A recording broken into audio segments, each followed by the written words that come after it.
close the window and we'll try relaunching it.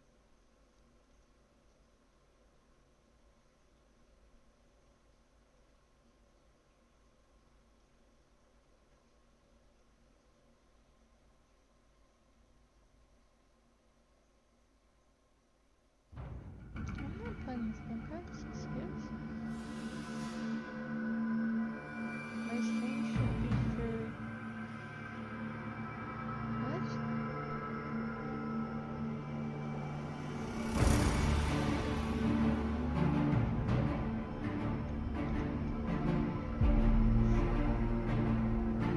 Nothing is working this morning.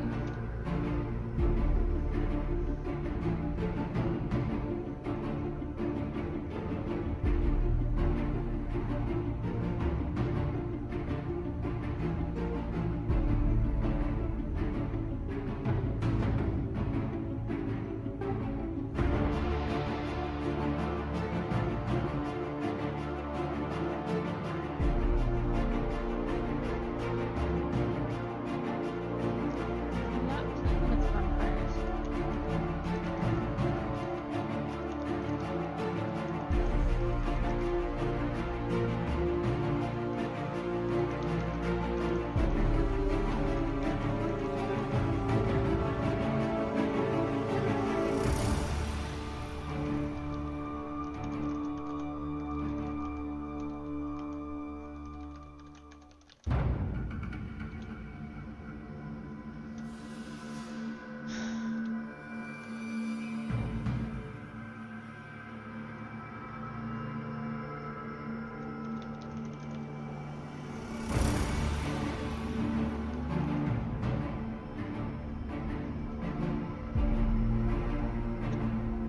Did it? Okay. Because we're not...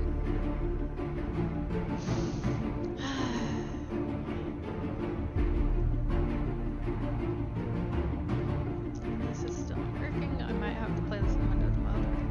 Hold up.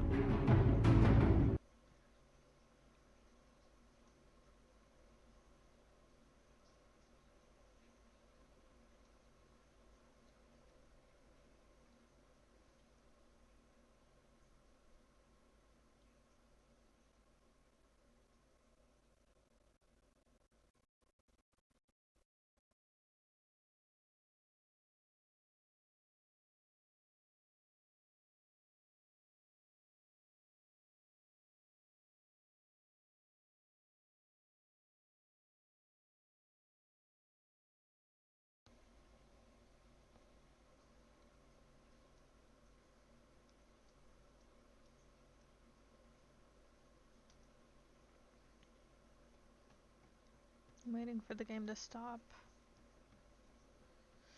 Okay,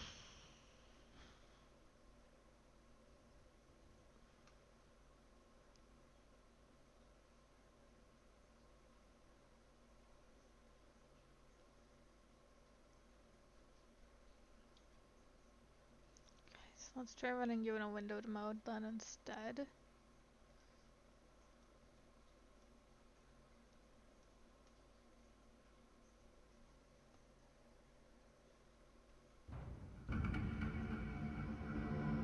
Okay, so you still pick up okay.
run a gauntlet today, for now.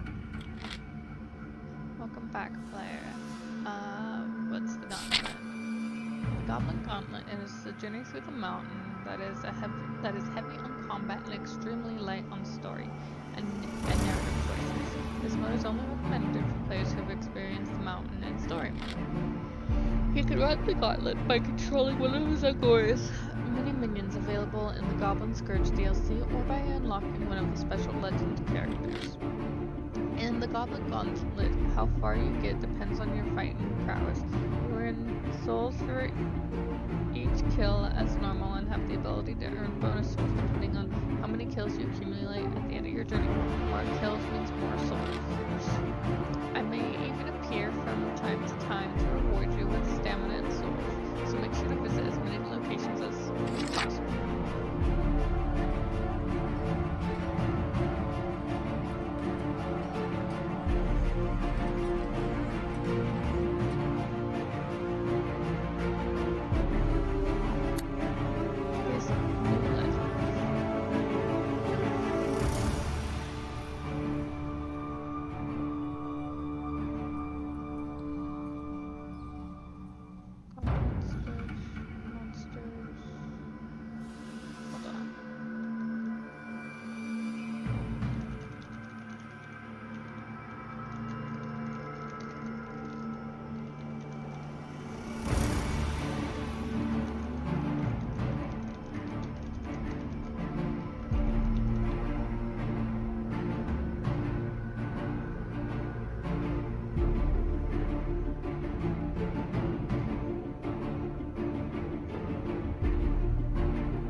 The DLC pack for this. Don't know about these other two unless they're just meant to be.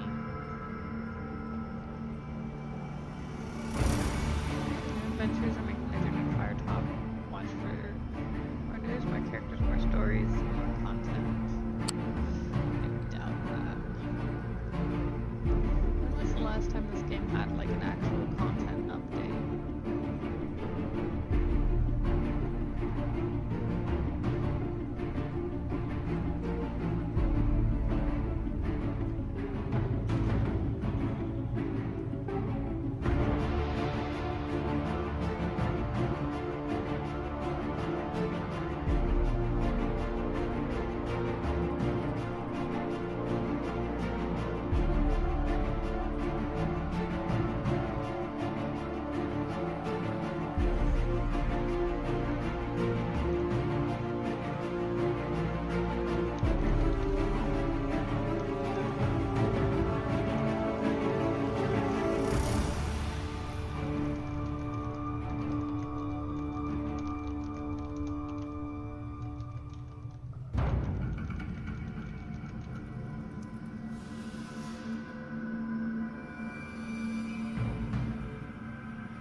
So added new content on the Switch. Well, that sucks.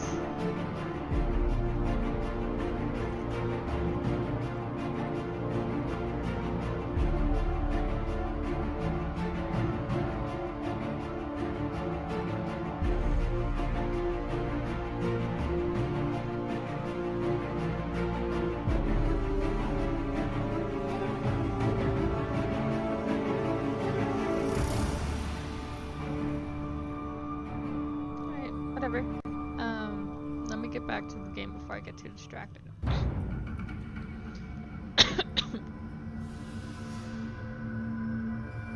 So this character here, Oriana, she's the goddess that we spoke with at the beginning. But she's also only unlockable from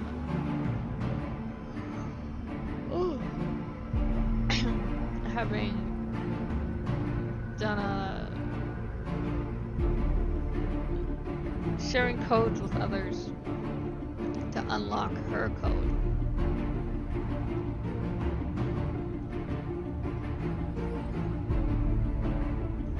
Yeah, we'll erase my current playthrough, that's fine.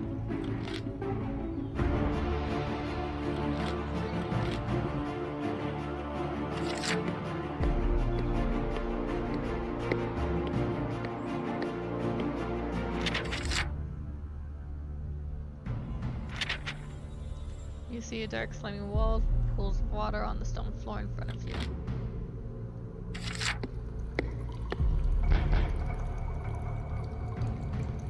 Turn to the east. Fireworks.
Burst open and you fall headlong into a room, plunging down the side of a pit of some kind. Thankfully, the pit is not particularly deep, and you land in a heap of less than 2 meters down.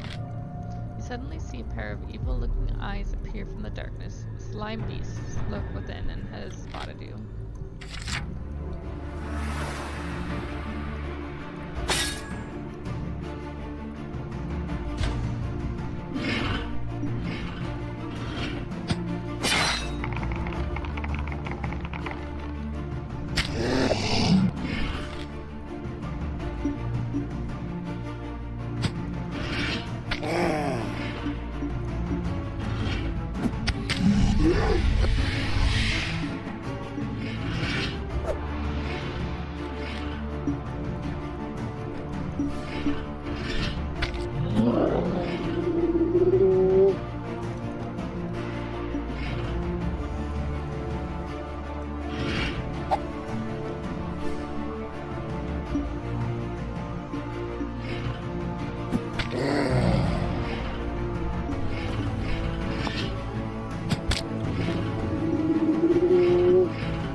Gained 6 souls for it.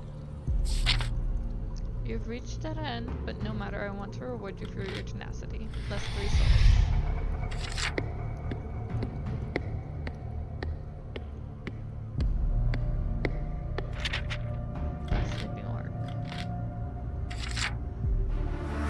the story, you could pass by the sleeping orc without disturbing them.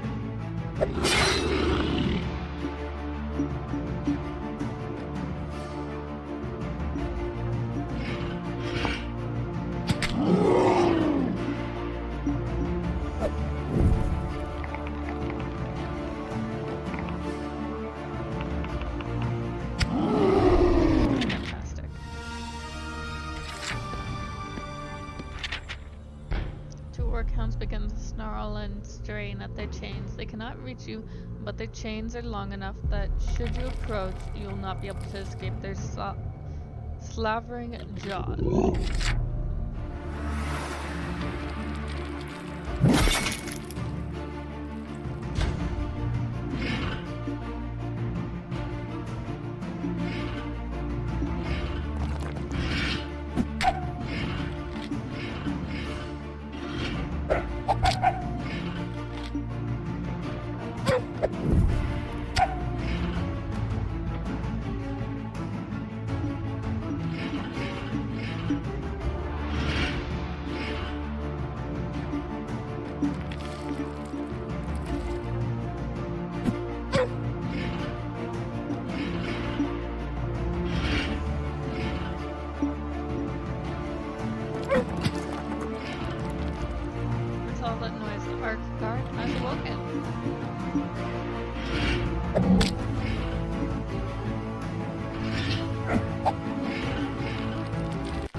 Here we can rest.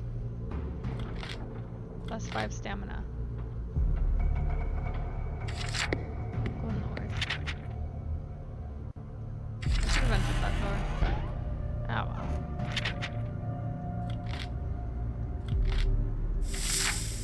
So the snakes can poison you. So we're gonna try to avoid that as much as possible.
The tunnel turns eastward, then splits.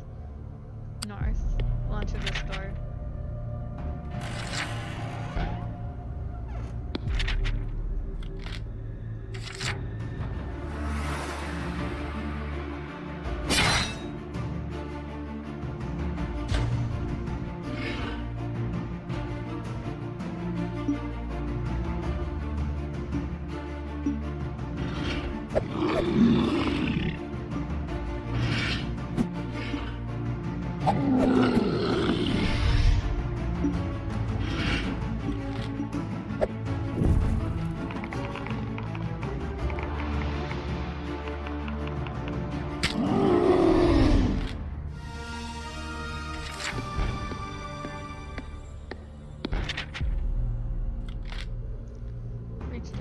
bench, we gain 5 stamina. At the works.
North.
Been defeated, but that's what the gauntlets are for.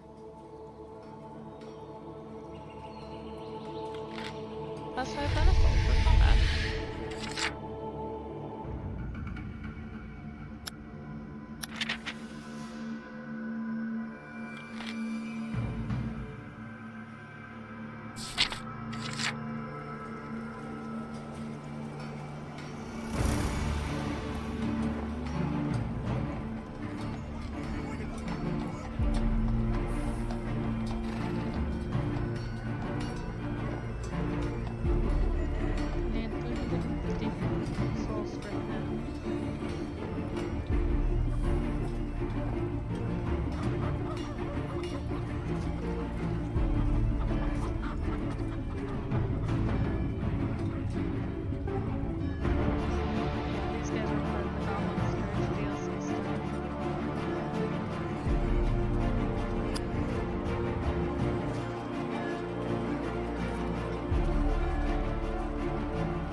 Each hero has a different combat move, so return here often to test them out.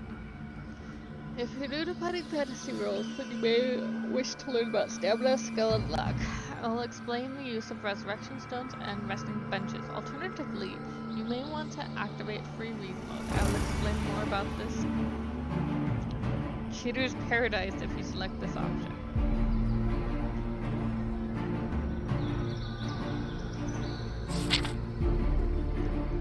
adventures, you'll encounter many different foes, magical and monsters, brigand and beast. There will be an assortment of creatures lurking within Firetop, eager to bring your adventure to a permanent end. But let us learn to walk before we start running, shall we? Lin Wen Sai wants you to fight some quintains, which will allow you to experience some basic combat styles.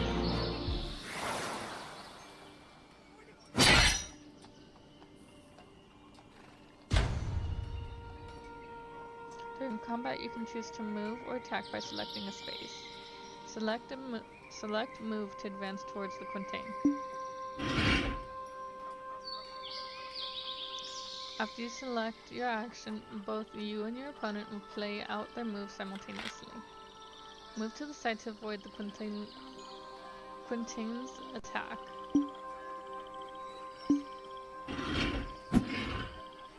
Sometimes it's better to attack where the enemy likely is to move instead of where they currently are.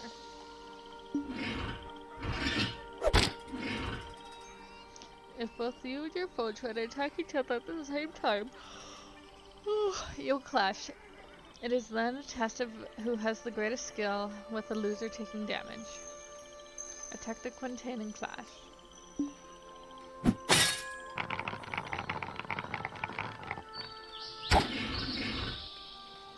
Your enemies move and attack in somewhat predictable patterns. Pay attention to where they shake to indicate that they'll be attacking next round. Oh, I forgot about that.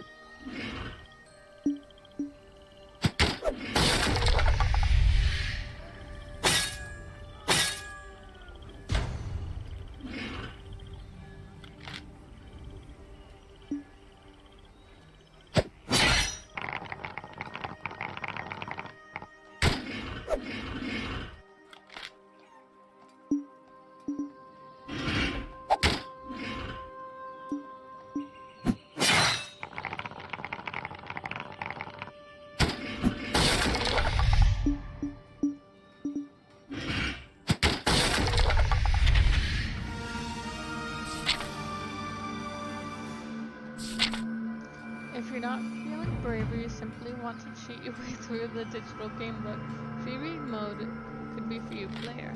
In order to correctly play Warlock Firetop Mountain, collect souls and unlock new heroes, you must choose to continue in Classic mode. Alternatively, if you want to be an old-school shooter venturing into the mountain with all the story choices, battles, and skill rolls unlocked, choose free read mode.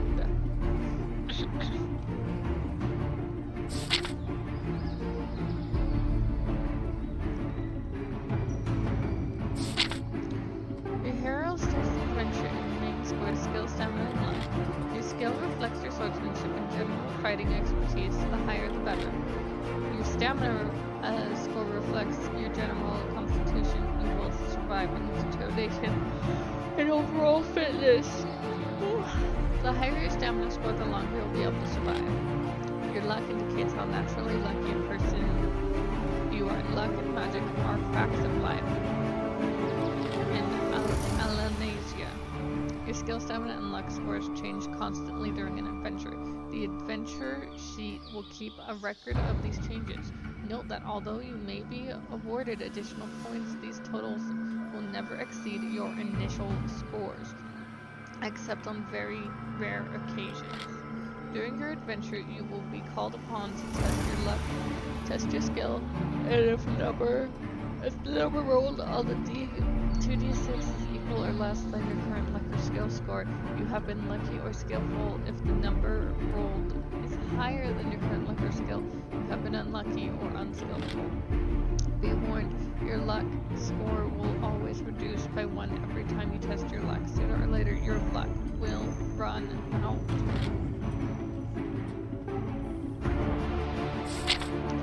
While on your quest, keep an eye out for wooden benches like this one. Rest ye here, weary traveler. Using them will allow you to restore your stamina. If you run out of stamina, your adventure ends, so be sure to take a rest now and then. You also have some provisions with you that you can use anytime, but they tend to work best when you're resting at a bench, so keep that in mind.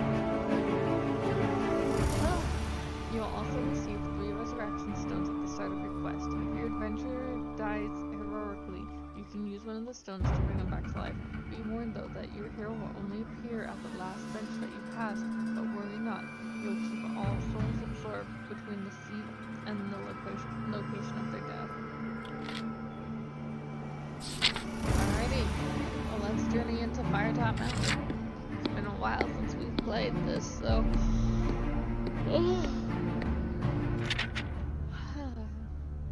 You traveled far from the majestic stone city of Warpstone on the edge of Kragan Heights to find yourself at the base of Firetop Mountain, where you have heard of tales of the evil Zagor and his undead army. Your reason for being here is personal, guided by a vision given to you by a traveling dark elf seer from Taranduil Keliths. I cannot say the last part of the town. You seek the Bridge of Souls, apparently found deep within the Warlock's domain. It is told that the souls of fallen warriors challenge travelers to the grueling trial of fear. If you prove your worth, you believe you will recover your lost daughter. As the seer foresaw, you reach the foreboding cave entrance. You fear not the threats of the Warlock's creatures and traps. If you die trying to recover your honor, so be it. Your adventure starts here. Peering into the gloom. You see dark, slimy walls with pools of water on the stone floor in front of you. The air is cold and dank. Hearing a faint scurrying to the east, you light your lantern. Smell orcs nearby. Step warily into the blackness. Stand in the dark, slimy entrance. Oh, so it's just to go back to Rehab. After a few yards, you arrive at a junction. We're gonna go east anyways. I know what we'll encounter. The sound of scurrying continues ahead, of you as well as the sound of heavy footsteps. Orcs. A few yards ahead, at the limit of the light cast by your lantern, you catch sight of a cleft in the tunnel. Duck inside the cleft to hide. You attempt to hide in the cleft, but alas, your large size means you cannot fit. With nowhere else to hide, you turn to face the ugly green-skinned creatures who are now almost on top of you. Ooh, I like that size plays into a factor on my character.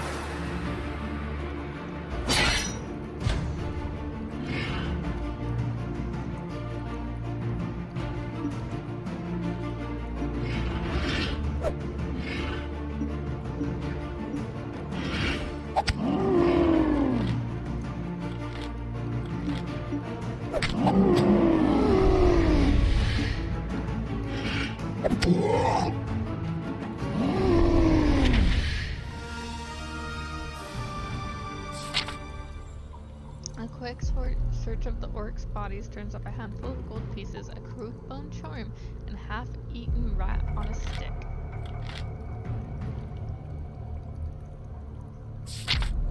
You pocket the bone charm, trying not to retch as you get close to the orc's stinking corpse. Perhaps it'll be used for later. Head down the eastern path. The passageway soon comes to an end at a solid-looking wooden door. Trying to open it, the door refuses to budge. You listen to the door, but hear nothing. Ugh. Charge. Attempt to kick the door down instead. You give the door a mighty kick and it swings open easily. You're about to enter when you notice that the room is actually a pit. Had you charged the door, you'd be nursing a sore rump by now. Examining the pit, you notice that the sides are full of handholds, so it should not be difficult to climb back out.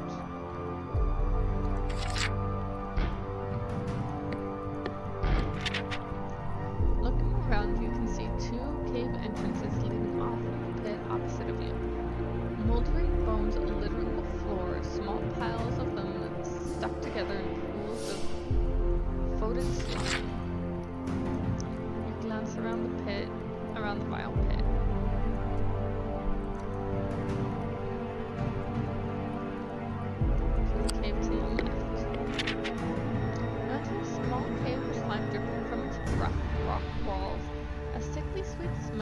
assaults your senses as you enter.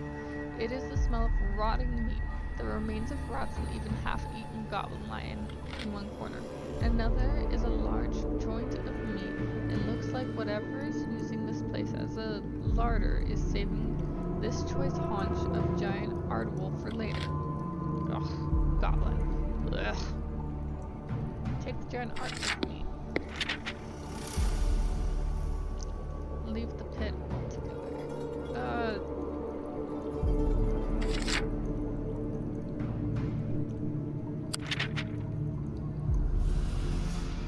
I mean, we know what we'd be fighting.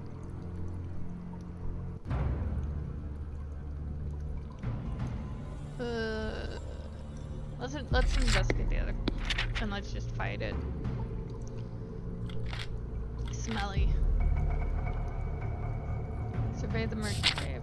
As you peer deeper into the gloomy cave, you suddenly see a pair of evil-looking eyes appear from the darkness. A slime beast lurks within and has spotted you.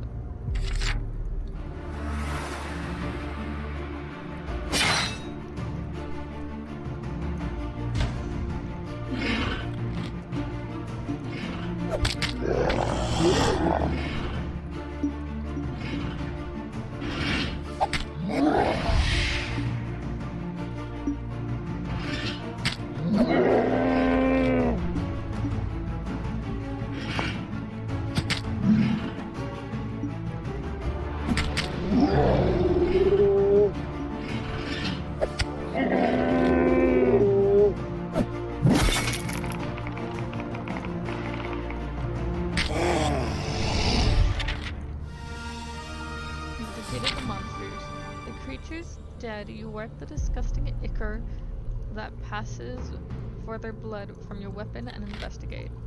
Part of the sticky pools of acidic slime and various mounds of others altogether. More unpleasant material. There's nothing of interest here. For some characters, there would be though, if I'm recalling correctly.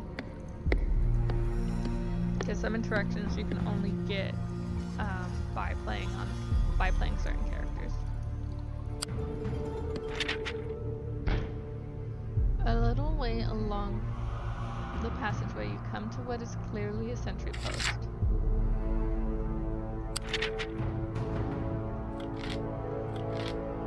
You approach with caution and can see another orc, this time on his own, in leather armor, asleep at his post.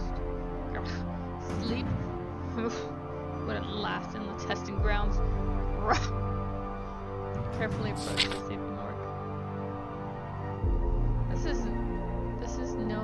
There is no other way through the orc than straight in front of him. You could try to sneak past, or perhaps the direct approach might be better.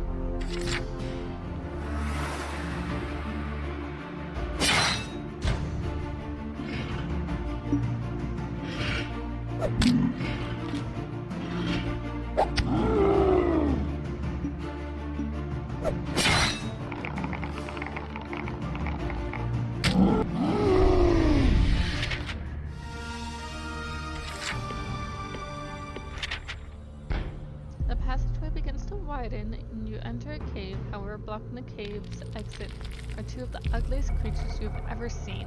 They have the proportions of dogs, but their hide is rough and scaly. Each beast is chained to the cave wall, secured by their thick brass collars. The two orc hounds begin to snarl and strain at their chains. They cannot reach you, but their chains are long enough that should you approach, you will not be able to escape their slobbering jaws. Poor dogs. The two orc hounds begin to snarl angrily and sprint towards you. Because of your large size, their chains allow them to reach you. If you were a bit smaller, you may have been able to sneak past. Draw your weapon and do what has to be done. Drawing your weapon, you prepare to engage the orc hounds in combat. However, because they're chained to the walls, their movements are limited.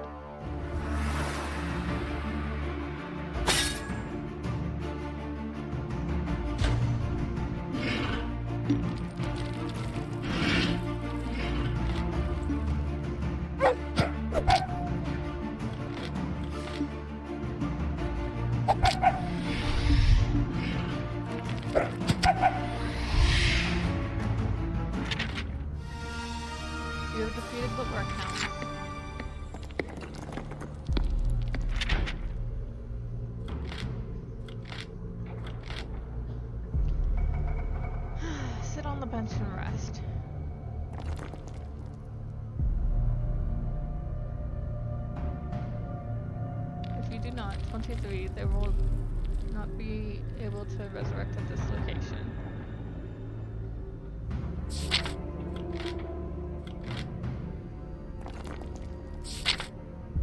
Open the door.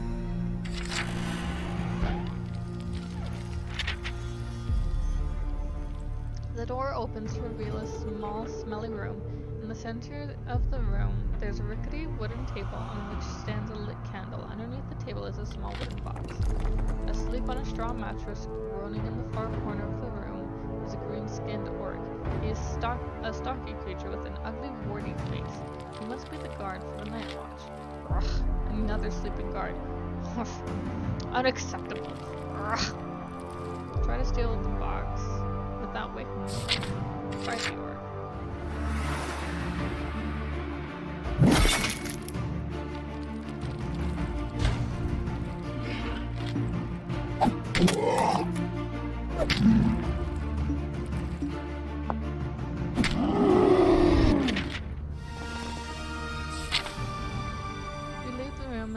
Box in the passage. Inside you find 4 gold pieces, a small mouse which must have been the creature's pet. You release the mouse which scurries off down the passageway.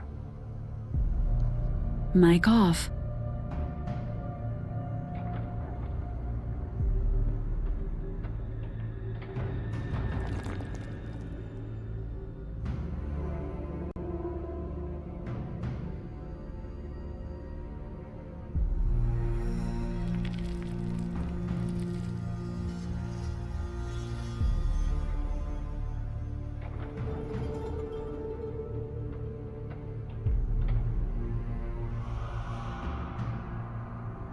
Mic on. Follow the passage.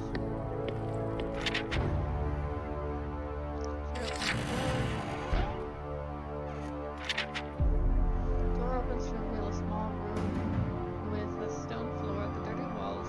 There's a stale smell in the air. In the center of the room is a makeshift wooden table on which is standing a lit candle. Under the table is a small box in the far corner of the room. There's a straw, I'm assuming it's a straw bed. This is where we interact with the snakes.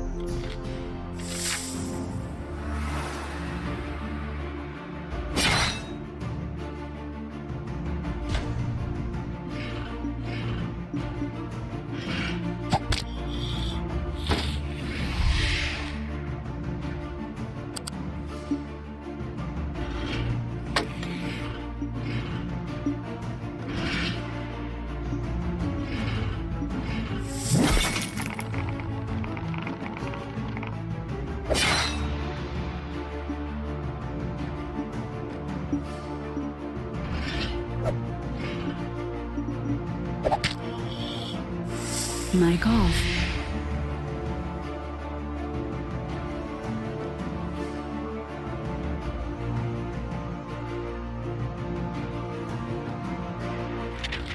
Mic on. Lessons stand that engage 4 souls.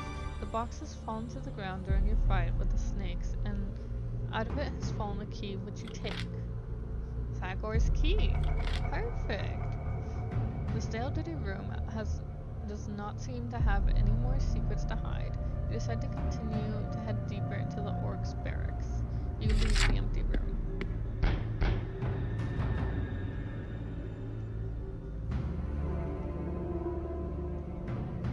We'll continue northward.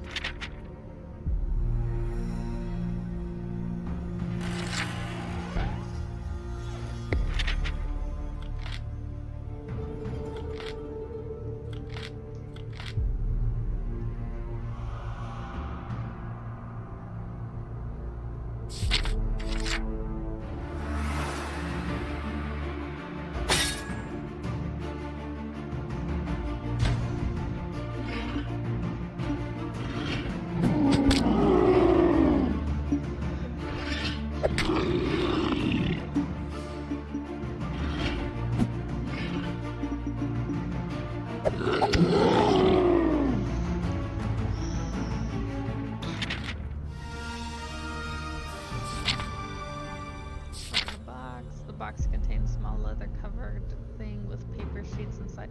The front of the leather has squiggly pattern on the front.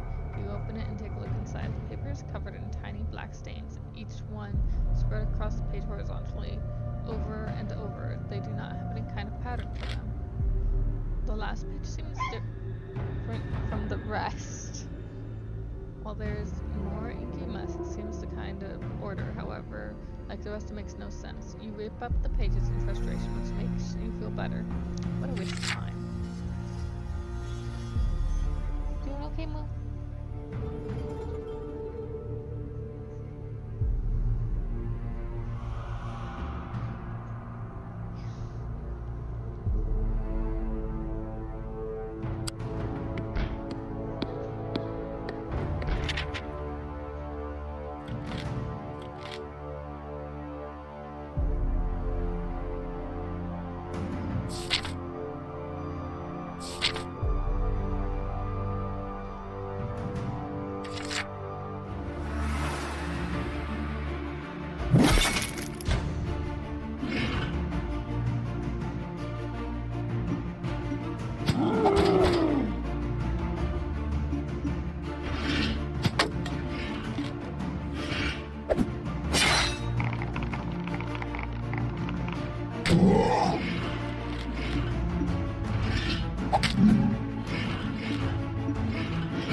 Obviously inadequate, it flies off and lands on the floor several meters away. You lift up the heavy lid and your eyes widen as you see the golden sheen coming from within.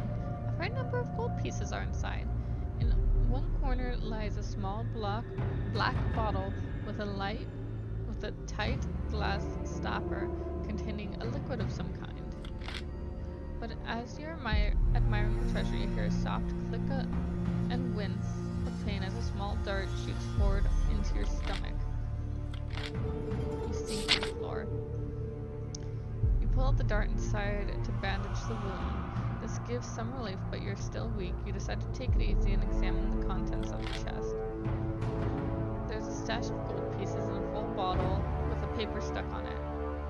On the paper, the strange inky marks which you cannot read.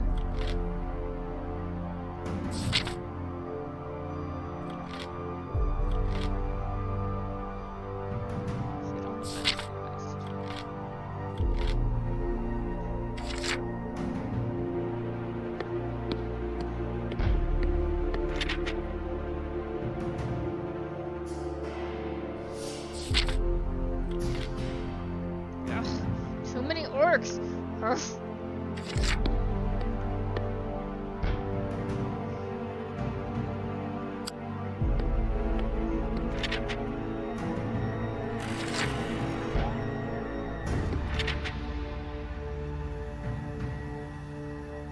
Open the door into a large room, which must be the orcs' dining room. Sitting at the large table are 5 orcs busily drinking and dribbling their bowls of rat gizzard soup. All are involved in rowdy arguments as to who will get to chew the rat bones left in the soup cauldron, so they do not see you enter. Food. Hungry.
search the bodies of the orcs, but find only a few teeth, nails, bones, knives in their pockets.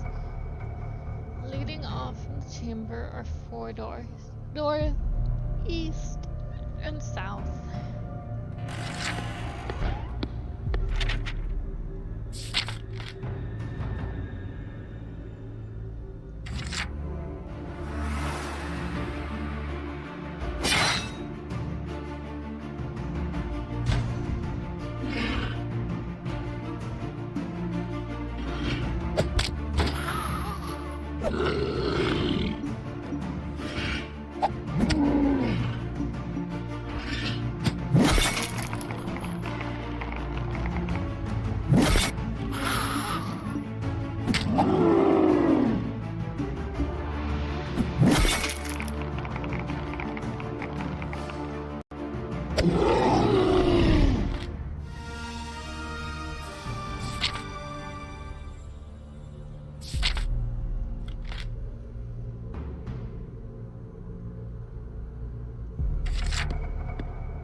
Opens into a chilly larder. Most of the food being stored there is clearly for a more inhuman palate. However, you do find enough pieces of mold-free fruit, not too stale bread to make up for 2 meals worth of provisions.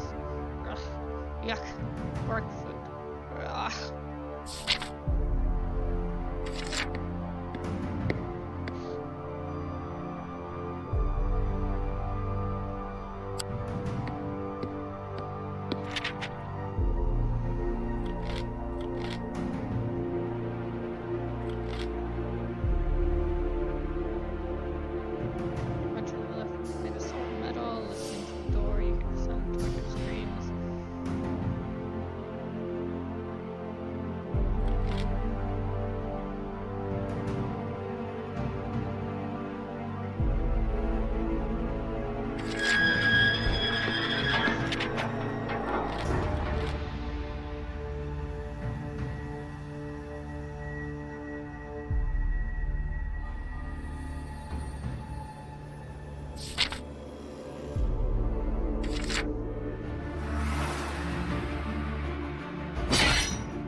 Cut down the door with the last of his strength. He opens his eyes and looks at you, then looks down, his eyes close again, and this time he breathed his last. You gently rest the dead dwarf on the floor.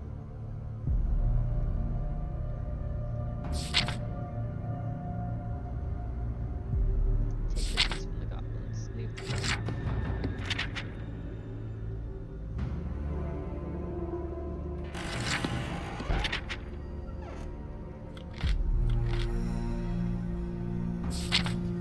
Shout for freedom, hurrah, at the top of your voice. Sadly, his rantings do not cease, and he suddenly starts wailing, assuming you to be just another guard. You step out of the doorway, gesturing for him to go. Tentatively, the old man steps through the door before quickly running to the left and out of the prison area.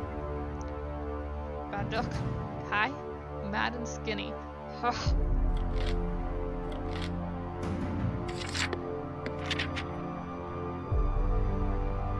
Open the second door to the right where you can hear it thumping.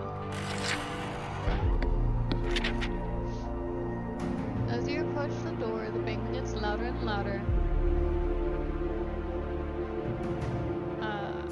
And the bolt starts to shake. Come on, Grignark. Let out. Waken up. Sliding back the rusty bolt and opening the door, you come face to face with a panicked-looking goblin with a horrific creature closing in behind it. Slime beast, run! Squeaks the panicked goblin and lashes out at you. The toad-like slime beast joins in on the fray, opening its wide mouth. It is full of long, spiked teeth.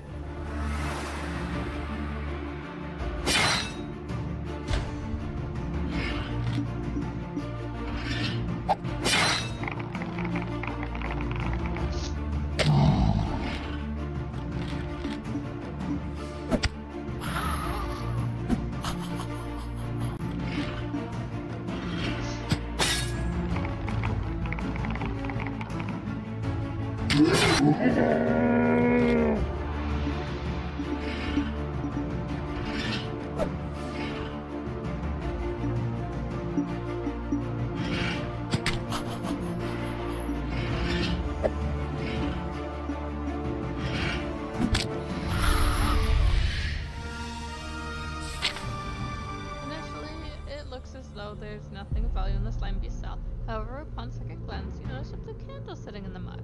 Take the blue candle.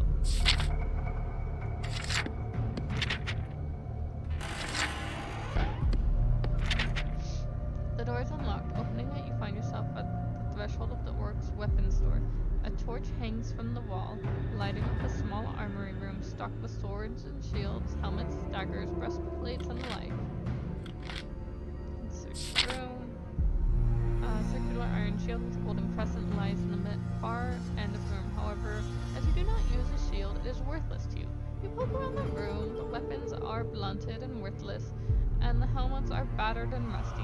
You decide to inspect the breastplate on the sleeves, or on the shelves to see if there is anything worthwhile here. You examine the breastplate and the shelves thoroughly, but there appears to be nothing of value.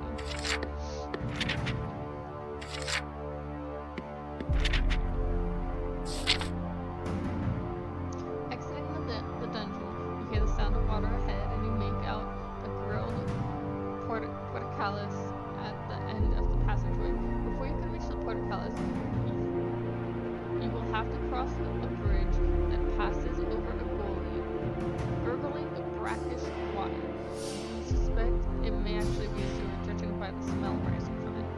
As you make your way toward the bridge, you pass some goblins which appear uglier than all the creatures you have encountered thus far. The instant one of the goblins catches sight of you, it gives a screeching surprise and runs at you with its short sword drawn. Kill it! Kill it! It shouts, drawing the attention of two other goblins. They all attack.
Shudder slowly and noisily, the portcullis rises into the ceiling.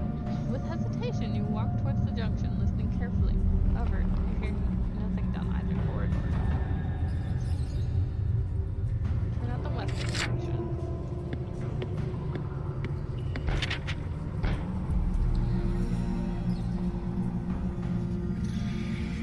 The passage begins to widen.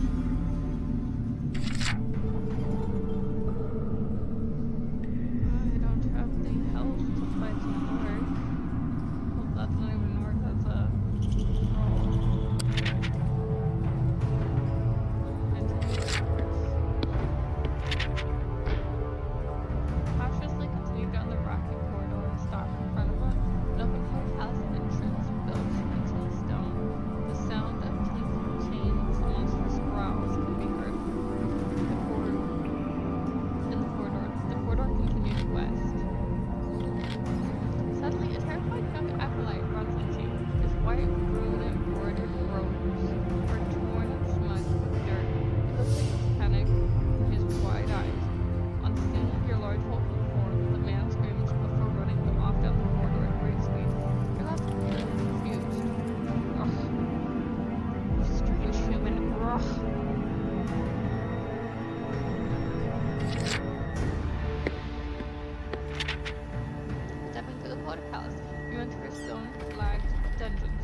floor covered in green slime and littered with bones and filth.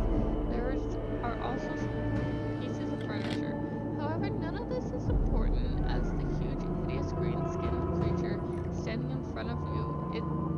It is a troll. A strong chain tethers it to the wall, preventing its escape. However, the chain is long enough for the troll to easily reach you around the room.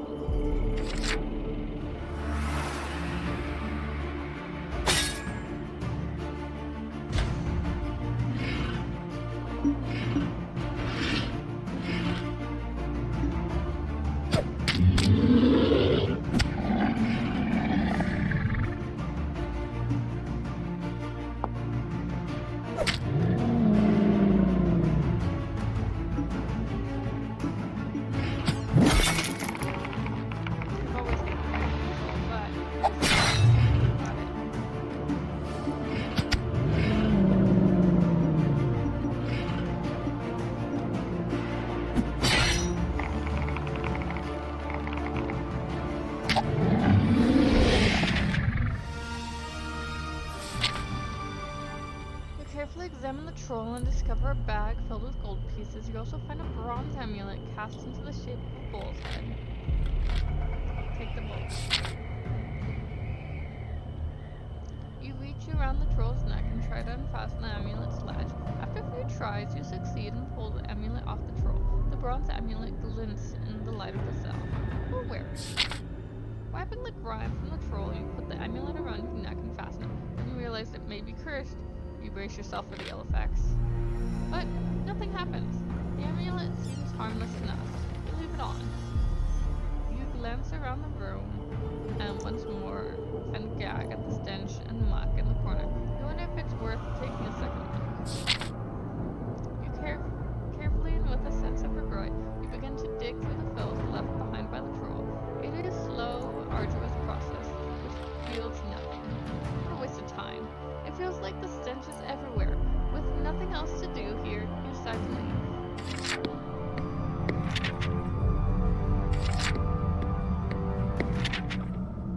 You cautiously make your way down some steps. The air here seems different somehow. Ugh. You reach a junction where the path turns north through the archway, held up by two pillars. A narrow passage also runs off to the west.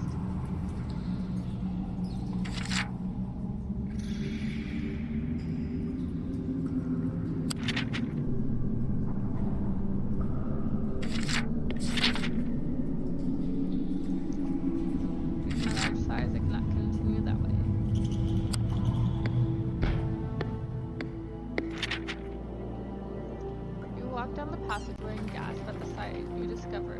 Directly in your path is a large pair of wooden doors carved to look like a menacing fanged mouth. As soon as you begin to approach, you startle a nearby lizard. It darts off down towards the doors. They spring to life as though controlled by magic. They lift and drop dangerously as the lizard tries to zip through them. The doors fall and crash flat. Lizard, no! Hold up the full amulet to the doors, and something strange occurs. You begin to feel very angry. All you can see ahead of you now is red mist, and it makes you furious. Let out a roar and charge.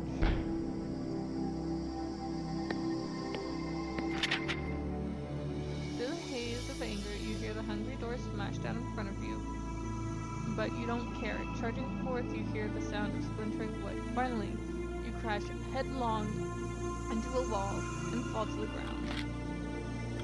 Oof. I am hurting. You sit down on a bench and take out a portion of provisions from your pack.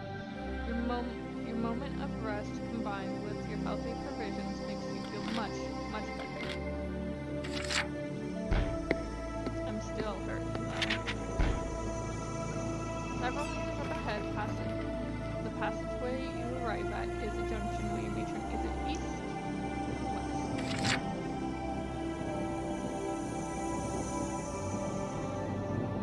South.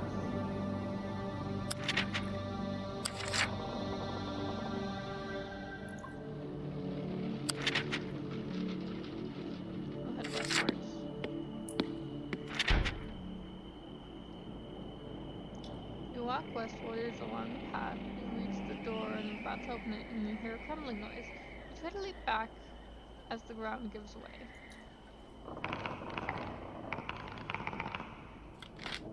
Unlucky. You needed to roll a 7 or under, and you rolled a score of 9.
Opens up into a wide cavern, which is effectively a crossroads. The ways north and west are high and wide. The clefts through the rock way to the east is much narrower with a lower ceiling.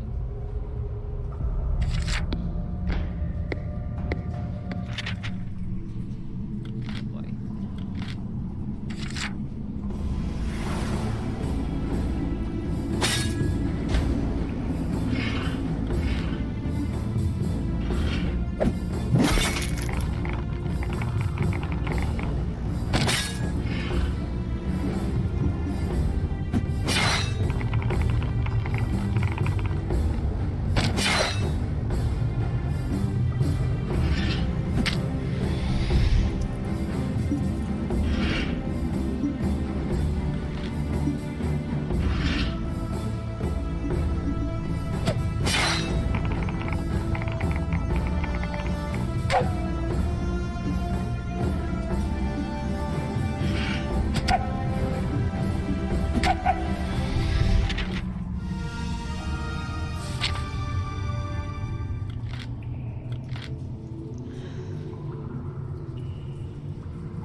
large lever set into the rock wall. Pull the lever. You will enter the cave.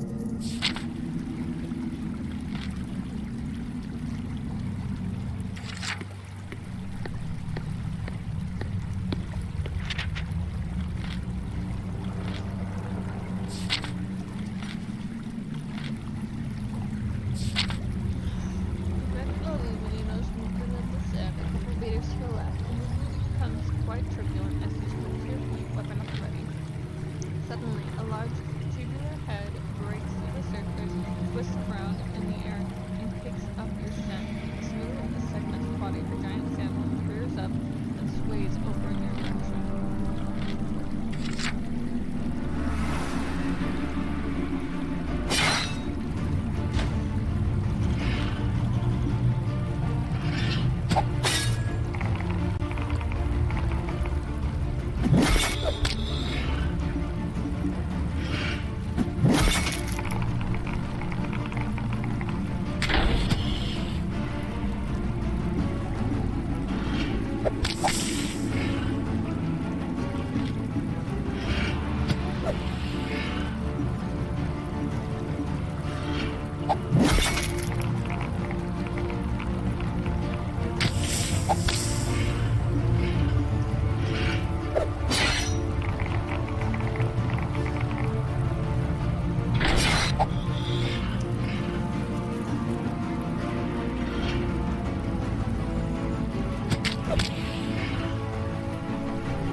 Cold.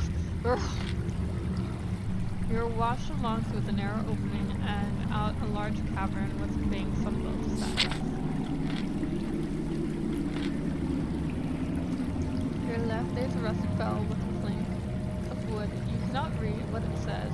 There's a small raft in front of you on the bank along with a stick resting beside it. You could punch across the river or break the old bridge crosses the river on the right. If you don't trust your thieves, you may swim. Ugh, what a cold.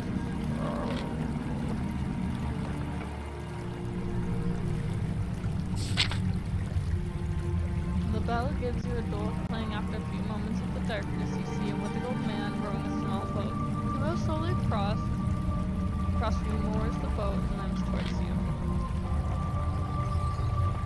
Speak to the ferryman. The ferryman asks you for 3 gold pieces. When you protest at the price, he mumbles some flimsy excuse about inflation. He begins to get angry at your protests.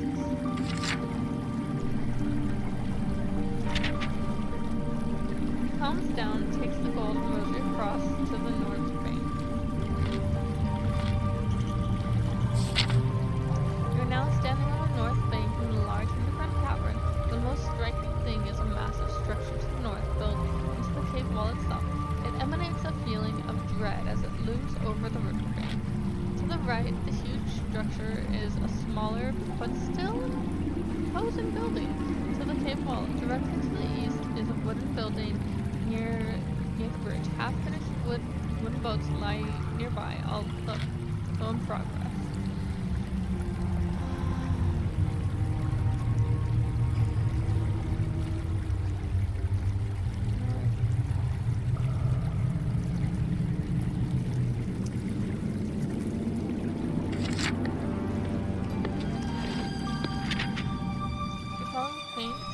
Leading to an imposing building in the cave wall. While not as large as the building to the north, it is nonetheless magnificently grand. The towers above you cannot help but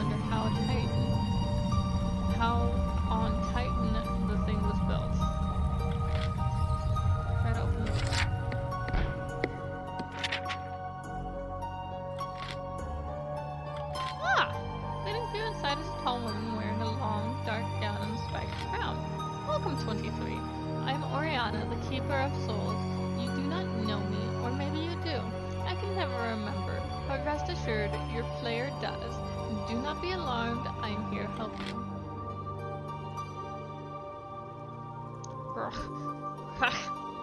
Player.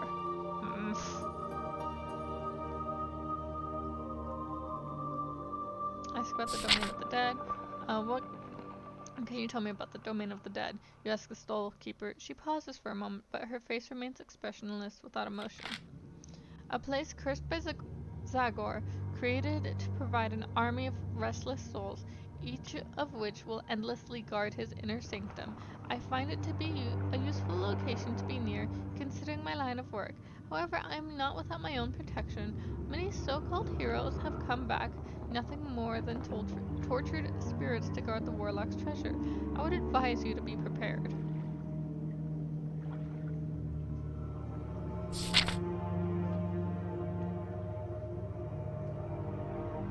No!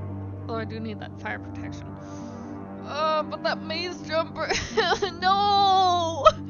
Oh.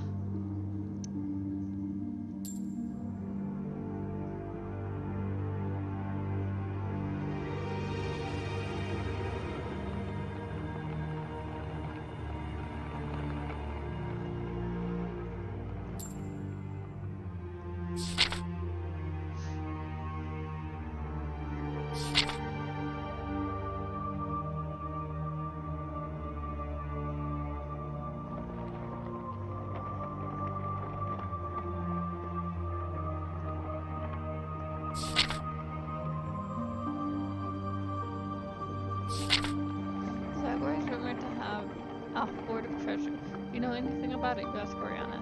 She raises an eyebrow quizzically, then answers. Yes, of course. The warlock guards his treasure well. It is kept under lock and key within the magical treasure chest. He never keeps the 3 keys with him, instead choosing to cast a spell on them. Each key is securely guarded and changes position within the mountain. Each time someone enters, the more keys used to open the chest, the greater the reward within. She hands you a large key. I have found one of these keys during my travels. I give it to you. Do with it what you will. So we have 2 out of 3 keys.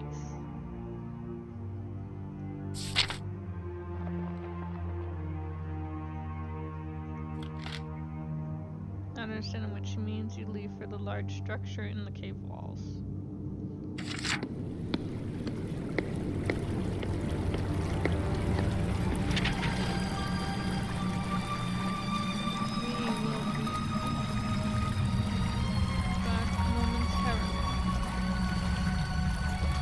Mic off.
Auto shutdown initiated.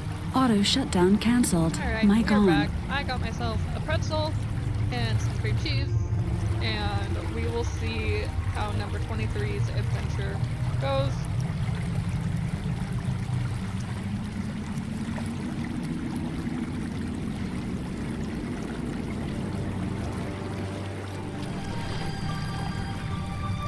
I did not open the tinfoil.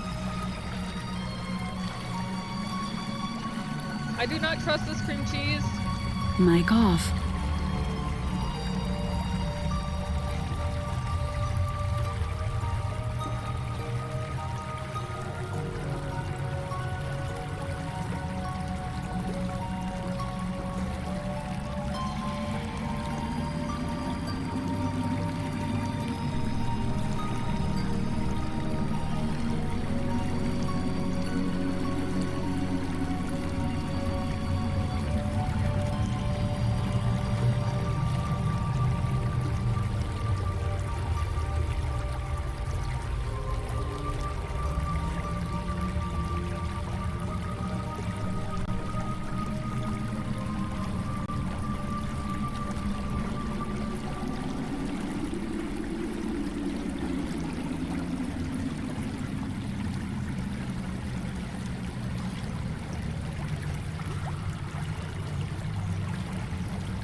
Mic I on. went and grabbed my other thing of cream cheese because I'm a little iffed out about the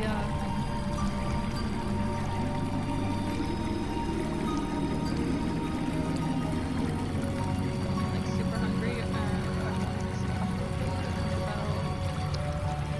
yeah.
But it's taken 2 left from me already at the stairs.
We are most likely going to need to be resurrected.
you have found a potion of strength.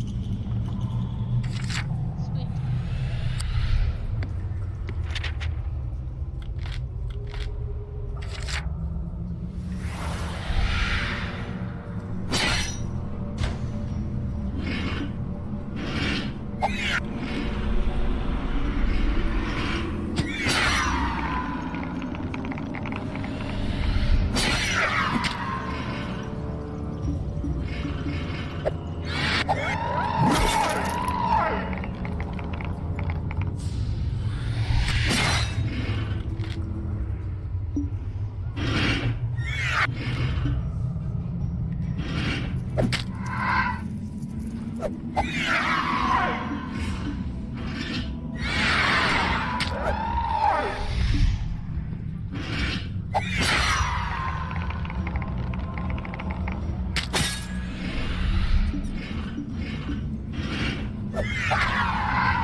The ghost slowly sinks back into the depths of the swirling void.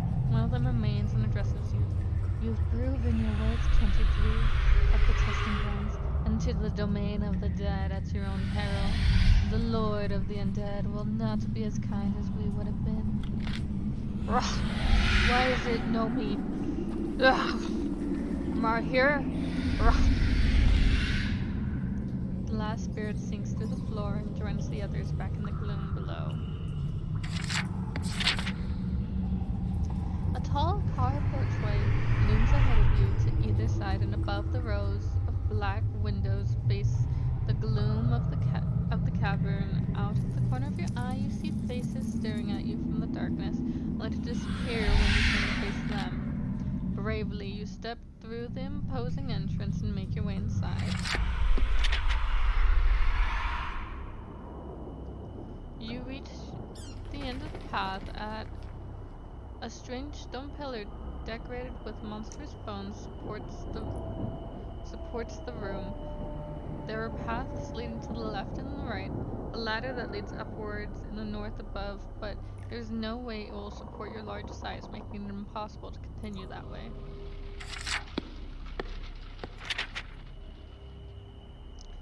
There is a tense feeling in the air as you enter this room. Grim-looking armored skeletons stand guard near the set of stairs leading upwards, the room itself littered with bones and skulls. Suddenly, the skeleton guards stationed by the stairs shudder to life. You can't just clomp around our stairs any way you please. Look at their boots. Disgraceful! Who knows where they've been traipsing? Is that mud? It's mud, isn't it? Attack! I love these guys.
You strike the skeleton guards with a final blow, and they shatter tiny bony pieces which scatter across the floor.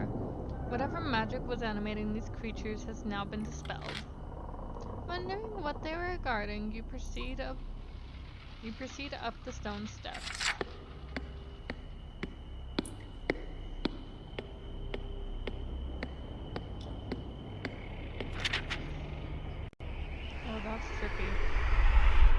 enter a large, sinister chamber that has a large, sculpted mural placed on the wall.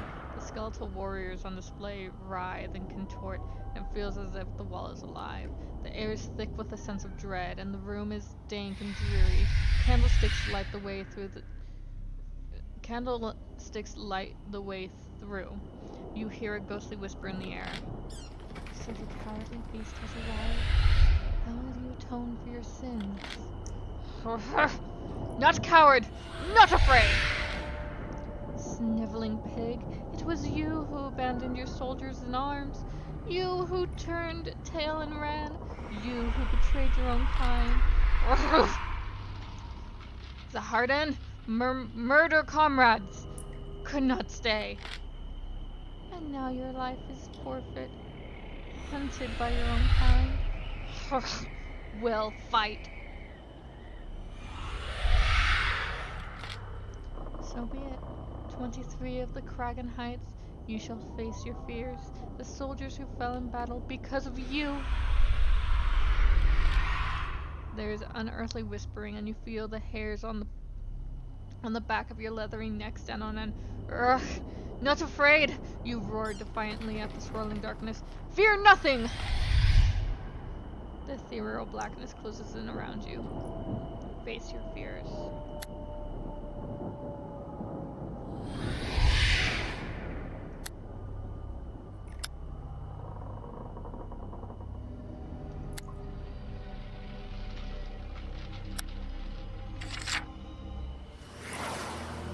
Oh, wow.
Vanish, and the inky blackness lifts, once again revealing the unsettling room.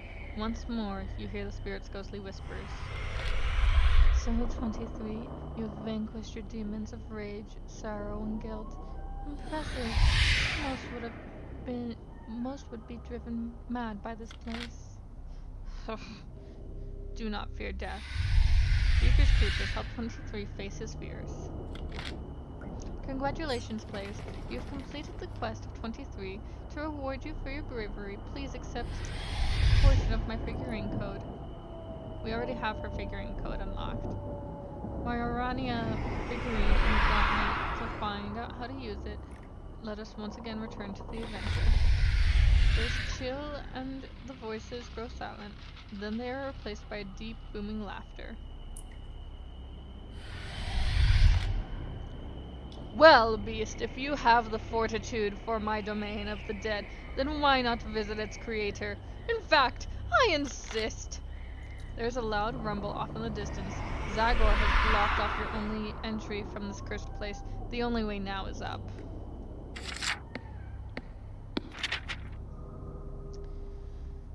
You have entered a large circular chamber. The most striking feature here is a large stone bowl. God, that's still so trippy. The most striking feature here is a large stone bowl. It's filled with a dark red liquid, which is bubbling vigorously. Aside from this mysterious-looking pool, there is also a spiral staircase set behind the pool, another entrance opposite of you, and a hole in the floor. Ugh, drink.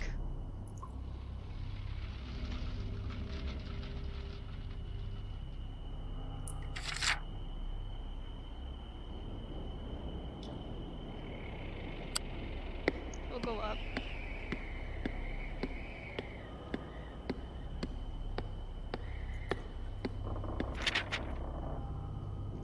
climb the stairs and find yourself in a dark crypt of some kind at the end of the altar, and various coffins are strewn about the room.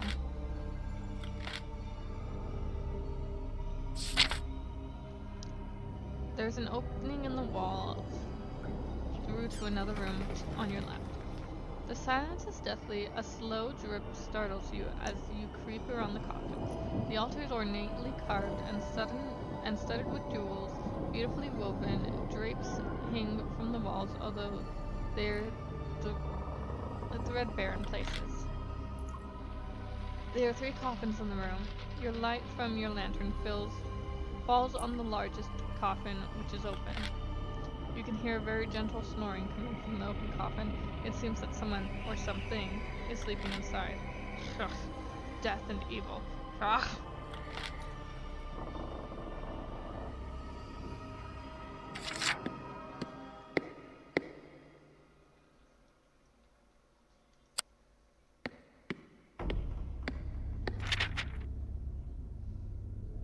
As you climb the last steps, you are dwarfed by a dark shrine to the first Lord of Chaos, Death himself. The grim, imposing statue is holding a large bull that represents the entire universe held in his grasp. It looks as though he is demanding a sacrifice.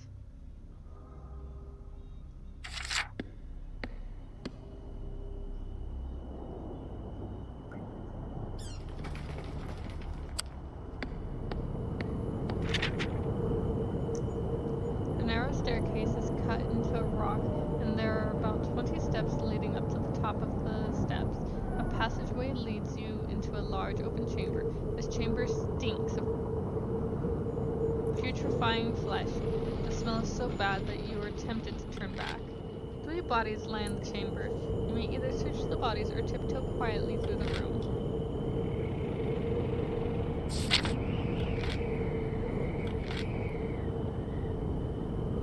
You begin to have second thoughts about whether it would have been worthwhile to search the bodies.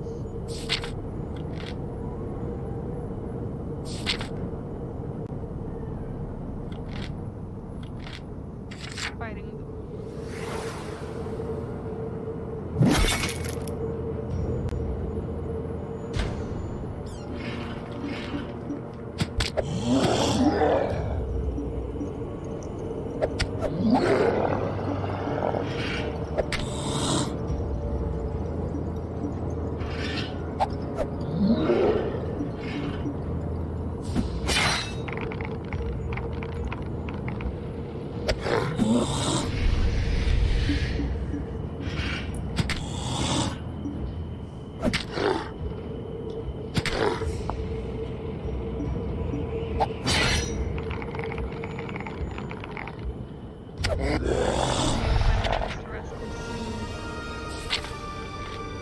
Let's do luck.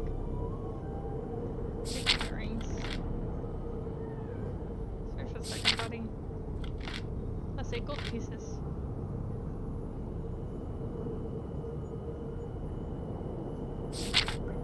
There's smooth in water, and as you drink it, you begin to glow. You feel euphoric and a little drunk at the same time. Your confidence grows and your weariness disappears.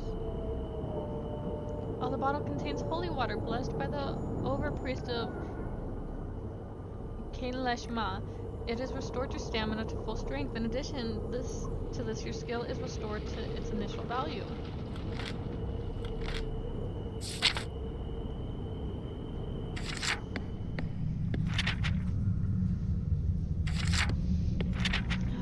Sit down and rest on the bench.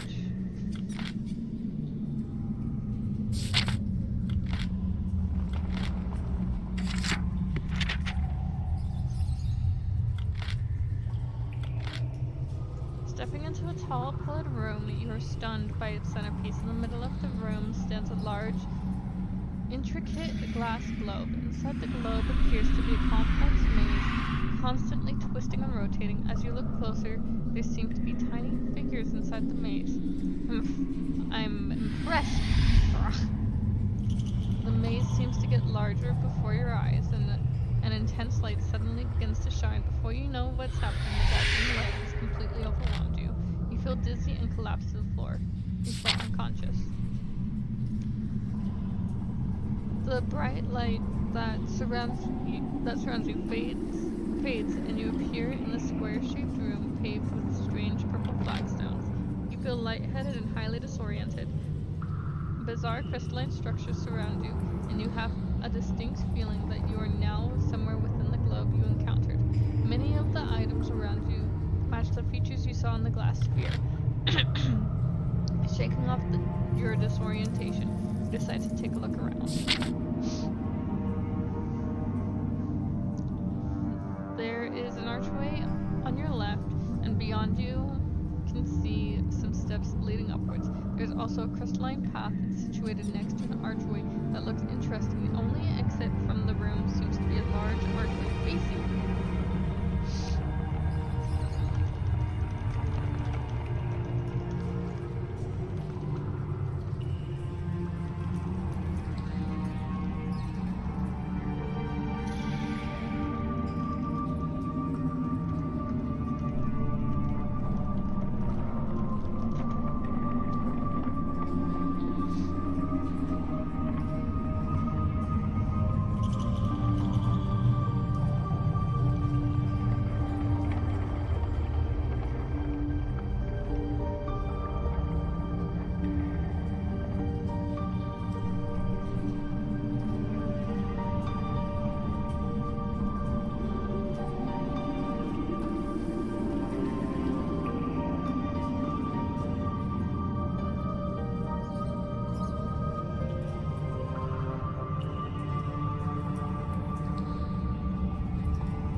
The small crystal planet is about the size of a dwarf, and it sparkles with an ethereal quality. It looks as though the planet holds three crystal rods inserted into circular slots.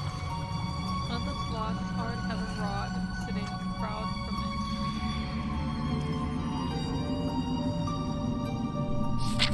The rod is icy cold to the touch. Your hand slides across the surface. There's no way you can get the grip to apply your strength.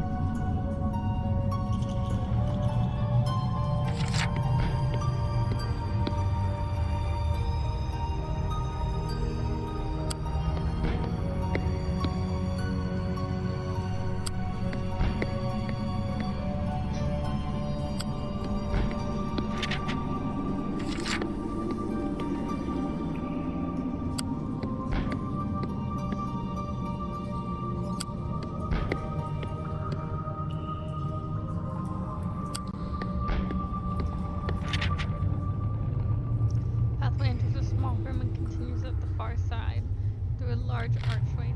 As you walk into the room, there's a sudden tremor from either side of your four large, ghostly white hands loom out of the darkness. You are in danger of being trapped by ghost hands. You run as fast as you can, but the ghostly hands are faster than you are. One of them grips your corporeal form, and your whole body feels ice cold and begins to squeeze you.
brick wall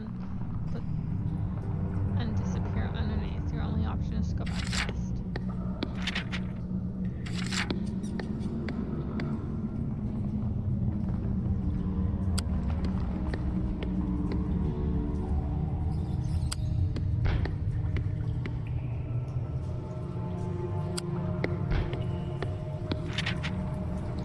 You come to a crossroads with paths leading off in all directions. You're surrounded by all sides by the strange crystalline shape that appear dotted around the strange place. In the center of the crossroads, hanging from the rope, is a small cage. There's a goblin sitting in the cage with its legs dangling through the bars. Strangely, it looks through the rope. It looks though the rope is not being held by anything and disappears into the darkness above. You also notice the metal box on the ground directly below the cage. You look up towards the cage. The goblin begins humming some kind of tune. The creature either can't hold a note or it's the worst tune you've ever heard. It's my shift to sit in the cage and hold this crystal thingy. Ain't much fun, I can tell ya. Sat here hours after hour waiting for the next sucker to venture into a master's maze. Pausing for a moment, the goblin is clearly thinking hard. I think the others keep making it my shift, you know. They're jealous because I'm smarter than they is. This only raises more questions, but you hold your tongue.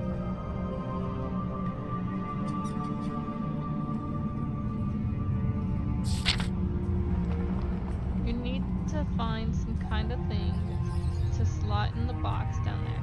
It'll be somewhere on this level.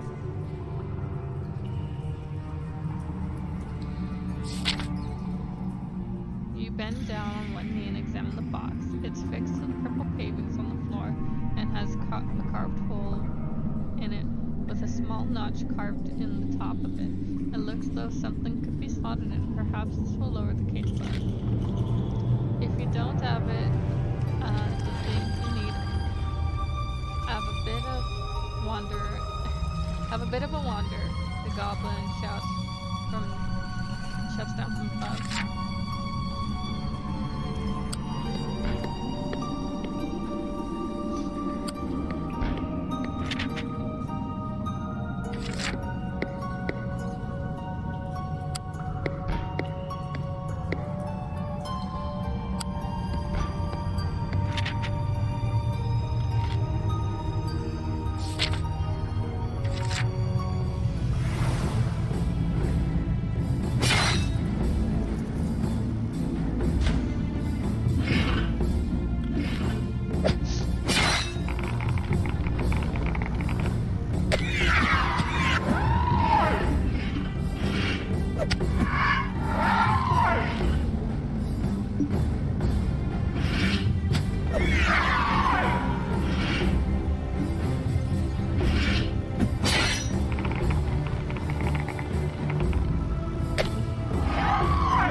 Goddess of luck and fate, much like the one found in the town square in Anvil.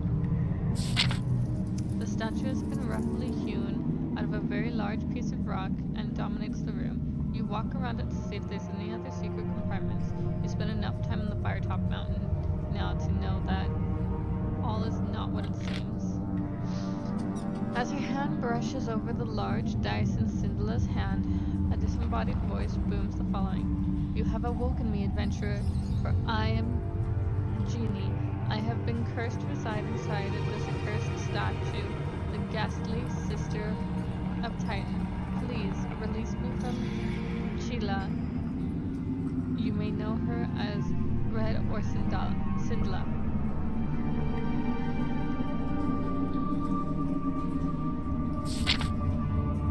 You asked the genie why they have been trapped within the statue. I was caught sneaking into the celestial court. I just wanted to see. It was my master, Logan, the trickster, who thought it would be highly amusing to serve out my days trapped within the cold, heartless statue. Unless you can release me, I'll be stuck here forever.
Have them. They may want to have you for dinner. Bella's the genie.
Decide on what to do next.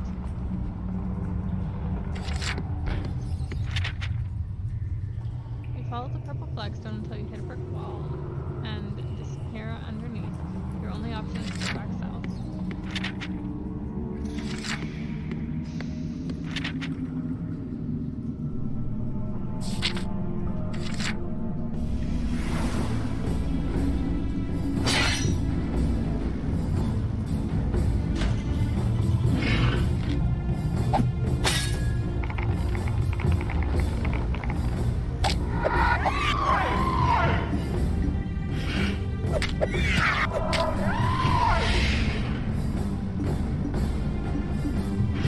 This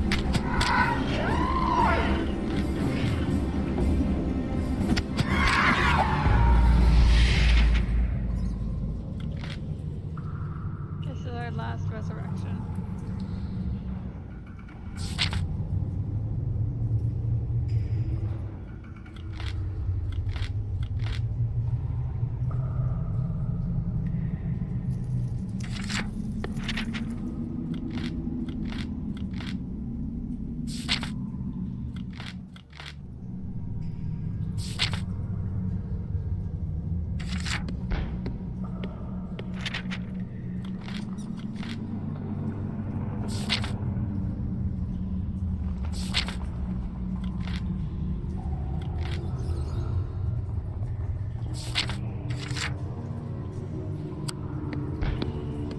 Oh, this is new.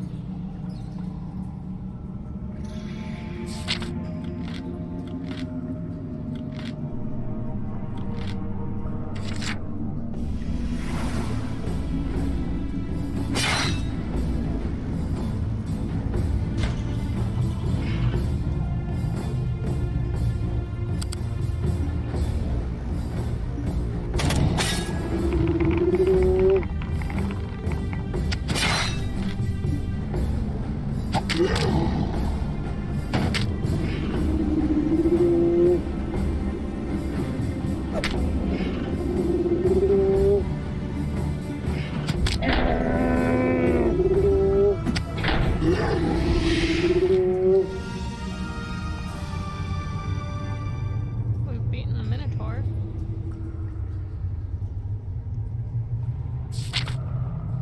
With an almighty bell, the Minotaur crashes to the ground.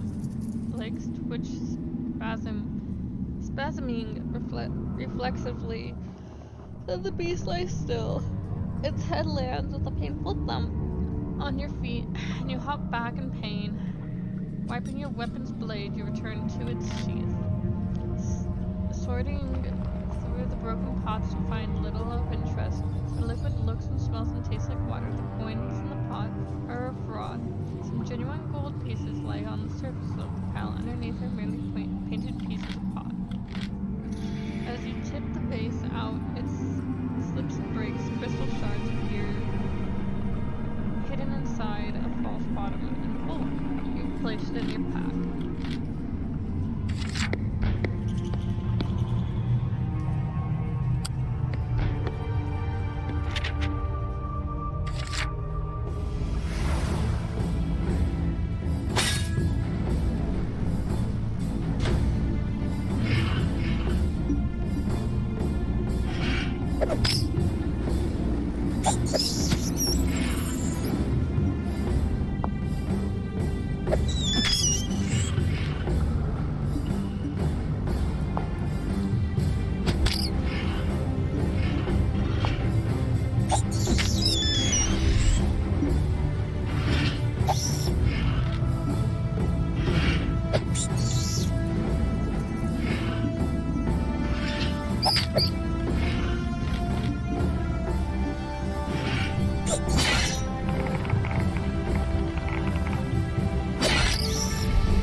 trying. On the floor in front of you, you can see a large shape which looks like an ogre lying on its back as if asleep in a jungle. Lying across the top of the ogre with their back to you is someone or something dressed in ogreish armor. Their sobbing and wailing appears to come from them.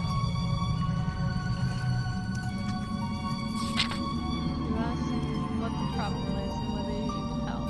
The figure turns around and you can see that this is a young orc. His eyes are red and puffy, tears rolling down his cheeks. She is gone, completely dead. I told them orcs that she was not well enough to enter this stinking maze. They pushed her too far this time, he says through muffled sobs. You suddenly feel sorry for these wretched creatures. Obviously, the ogre meant something to this orc. Your sudden compassion compels you to throw a coin in the direction of the orc. He catches the shiny prize and chokes back a few tears.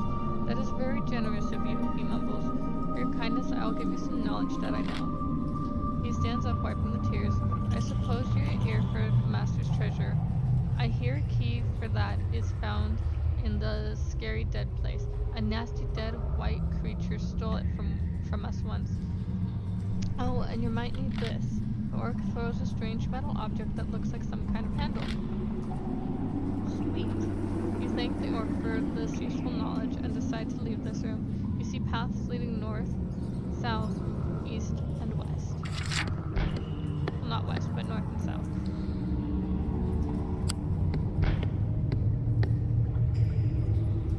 Good Lord.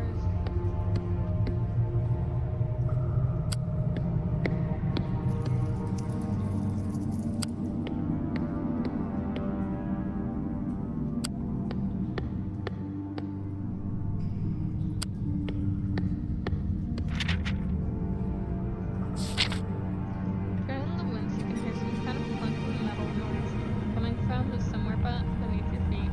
The cage begins to drop down in a jerking motion, which makes the goblin jump to its feet and grip the bars. Crikey! You was doing it! Of all the times had to be my ship, didn't it? The goblin shouts anxiously.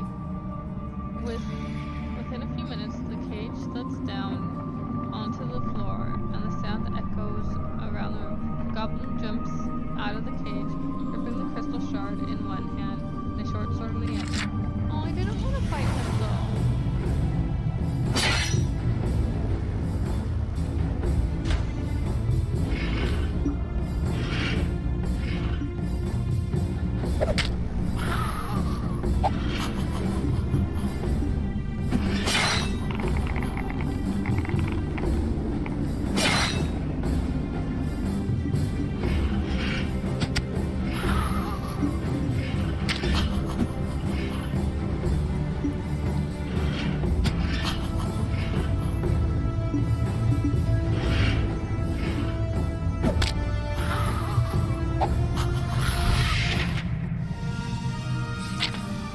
Reach down, grab the crystal shard from the hand of the goblin.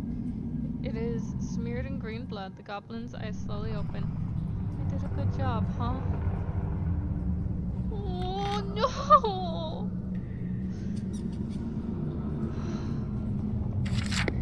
Sorry.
body dry in blood.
There you have done well to bring the 23 this far.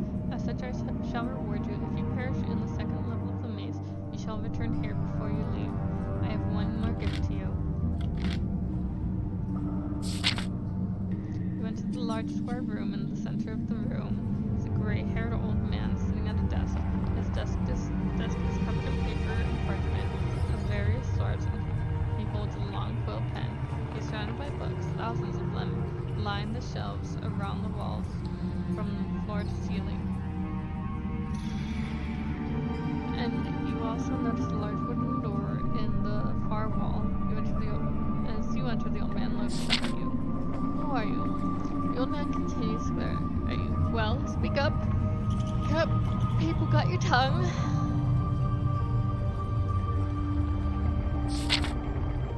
He's enraged by your pleasantries. He waves his hand in the air, mumbles a few strange syllables, and points at you. You feel your head spinning. He walks over and beckons you to sit in a chair, explaining that he is the maze master in charge of the maze of Zygor. He then points his finger, and a book slips from a nearby shelf and floats onto the desk in front of him. You deduce that he's a wizard of some power. You ask him the way out of the maze. The ending to your story is still to be decided, adventurer. There are many choices ahead, he says. Thus you must find the one scroll known as the 400 and bring it to me. Only then is your fate decided. Suddenly the door opens. Just as you're about to enter, he runs over to you and hands you a human skull with a large red dot that looks like blood in the center of the forehead. You look at him quizzically. Trust me, you'll need this, he says, and beckons you to enter the doorway.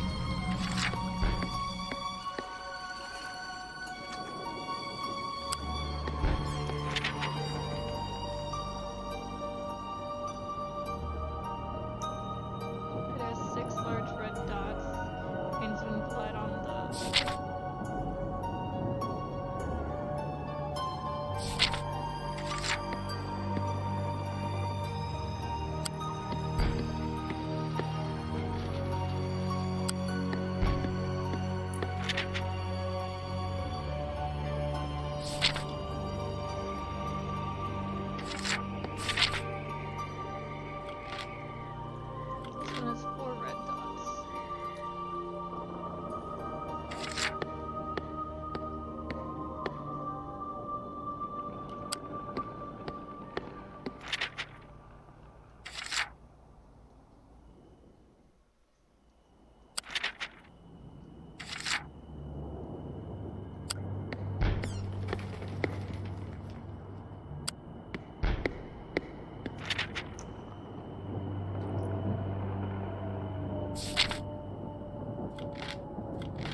large wicker dresser to your right and sideboard to your left. At the far end of the room is a large painting that depicts a window, complete with curtains and the green lawn beyond. One of the seated figures appears to be telling a story. He looks up at you, beckoning you over to sit in a chair. For some strange reason, you feel a compulsion to join these characters at the table. You walk over and take a seat. You enter a room with 5 wizards standing around a glowing yellow orb, performing arcane rituals, the storyteller says. There's a small round table with assorted bottles on it, a set of stone steps leading into sinister darkness, a large chasm in the far corner. Something deep in the chasm is causing it to glow. What do? I cast a grease spell on the steps, one of the figures shouts enthusiastically. You haven't got grease spells left. Stop trying to cast grease. Now what will you do? You can examine the table, climb the stairs, investigate the chasm, or leave the room.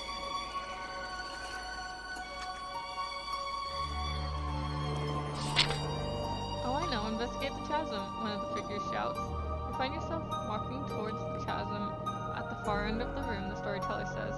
An unearthly light shines from somewhere deep within the trench. You notice that the floor is uneven around the rim. What will you do?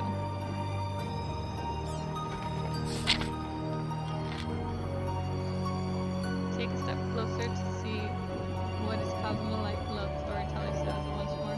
As you creep closer to the edge, you stumble on the uneven ground. With your balance lost, you pitch toward the luminous chasm. Loose stones scatter beneath you, offering no purchase. Hearing them clatter down into the depths sends fear shooting through your body. Alarmed, you scramble for safety with flailing limbs, but there is none. There is none to be found. At least your curiosity is sated as you fall towards the light, and one of the glowing crystals pierces your heart. The figures around the table laugh at you and grimly you realize that this game has real-life consequences. As you lose consciousness, you can't help but feel this was the most embarrassing way for your life to end. No!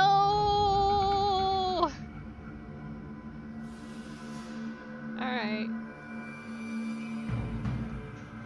Well, that was actually really interesting. I think I usually skip that room, because I normally skip the maze. So, thank you guys for joining me today. No clue what we'll be playing tomorrow, but I hope to catch you tomorrow. Have a good one, guys. Bye-bye.